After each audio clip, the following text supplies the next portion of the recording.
Pandemic-era funding is set to run out at the end of the month for school programs that help with learning loss.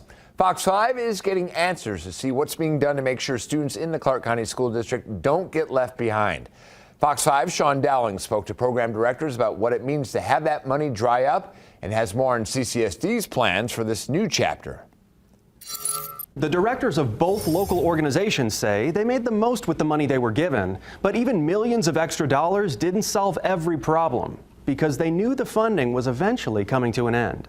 We did scale back the number of students and the number of schools that we serve. Take it from Jody Manzella, the executive director of After School All-Stars Las Vegas. Her after-school program helps low-income families with students at Title I schools in the Valley for free. Manzella says they're fundraising to hopefully bring back former schools very soon, which is important since she's noticing a trend in the classroom. Math and reading. Those are the two subjects that we have found with every school that we serve have the greatest amount of learning loss. The executive director of another program, Debbie Palacios of Communities in Schools of Southern Nevada, said the same thing and thinks she knows why, especially with math. So sometimes when that was done virtually, that component was a little bit more challenging. And I think for many of us, we didn't realize how long lasting those effects of the pandemic were going to be. The money, on the other hand, wasn't long-lasting. Communities in Schools of Southern Nevada received over $2 million for learning acceleration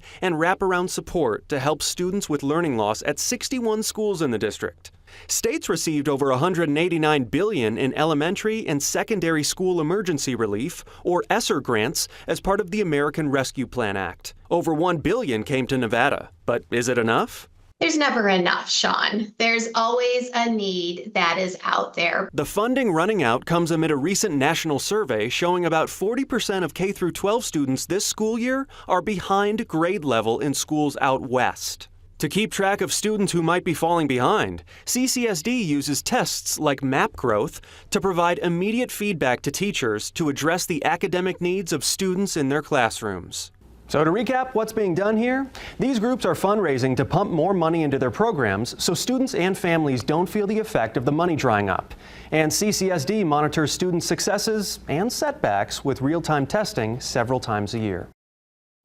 Both the After School All-Stars, Las Vegas, and Communities in Schools of Southern Nevada programs are free to students and their families. For more information, visit our website, fox5vegas.com.